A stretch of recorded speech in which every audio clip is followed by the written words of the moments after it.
भारत का महत्वाकांक्षी पांचवी पीढ़ी का stealth fighter jet advanced medium combat aircraft AMCA छठी पीढ़ी के जेट इंजन से संचालित होगा, जिससे यह दुनिया के सबसे आधुनिक लड़ाकू विमानों की श्रेणी में शामिल हो जाएगा। यह बात हाल ही में रक्षा अनुसंधान और विकास संगठन डीआरडीओ के अध्यक्ष डॉक्टर समीर कामत ने दोहराई।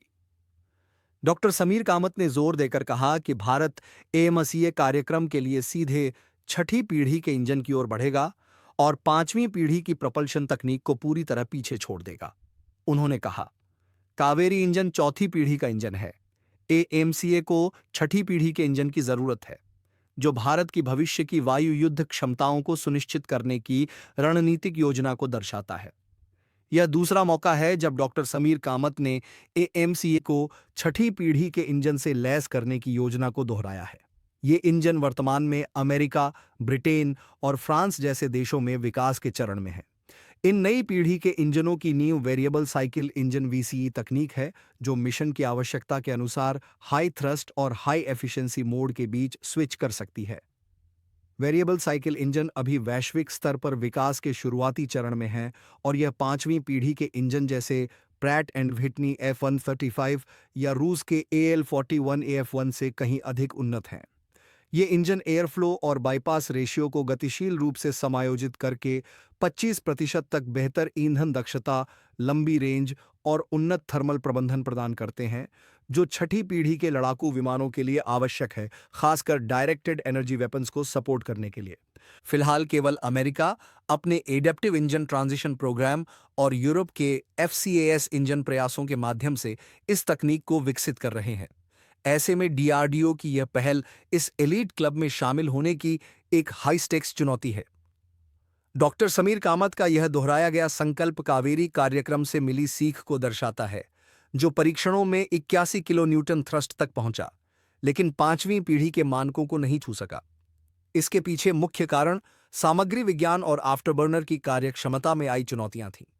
उन्होंने कहा, हमने कावेरी की यात्रा से सीखा है और यह भी बताया कि अब GTRE उन्नत मिश्र धातुओं, 3D प्रिंटेड कंपोनेंट्स और AI आधारित डिजाइन ऑप्टिमाइजेशन पर ध्यान दे रहा है। डीआरडीओ फ्रांस की सफ्रान या यूके की रोल्स रॉयस जैसी वैश्विक कंपनियों के साथ साझेदारी के विकल्प भी तलाश रहा है, ताकि तकनीकी अंतर को पाटा जा सके।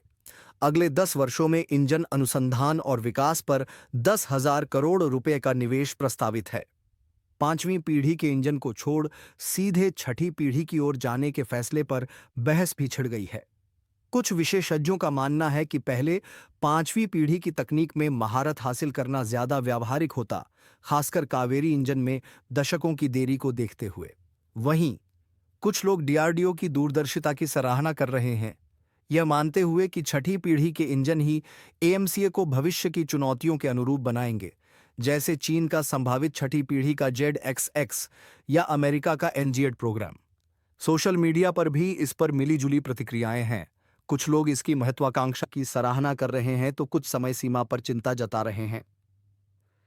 एएमसीए के लिए छठी पीढ़ी का इंजन बेहद जरूरी है, क्योंकि इसका वजन 25 टन है, जिसे सुपर क्रूज बिना आफ्टरबर्नर के लगातार मैक 1.2 की गति और एडवांस्ड सिस्टम जैसे AESA रडार और लेजर हथियारों को संचालित करने की क्षमता चाहिए। MK2 वेरिएंट, जो 2040 तक आने की उम्मीद है, उसमें स्वार्म ड्रोन नियंत्रण और वैकल्पिक मानिंग जैसी छठी पीढ़ी की क्षमताएं शामिल होंगी, इसलिए इंजन की बहुउपयोगिता बेहद महत्वपूर्ण होगी।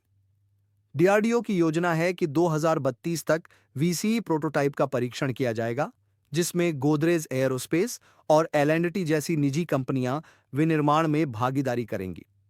आज के लिए बस इतना ही। देखने के लिए आपका बहुत धन्यवाद। अगर आपको यह वीडियो पसंद आया हो तो लाइक बटन दबाना न भूलें और कमेंट में अपने विचार जरूर बताएं। और अगर आपने अब तक सब्सक्राइब नहीं किया है तो अभी सब्सक्राइब करें और नोटिफिकेशन बेल को ऑन करें, ताकि आप कोई अपडेट मिस न करें। आपका समर्थन हमारे लिए बहुत मायने रखता है और चैनल को बढ़ने में मदद करता है। अगले वीडियो में मिलते हैं।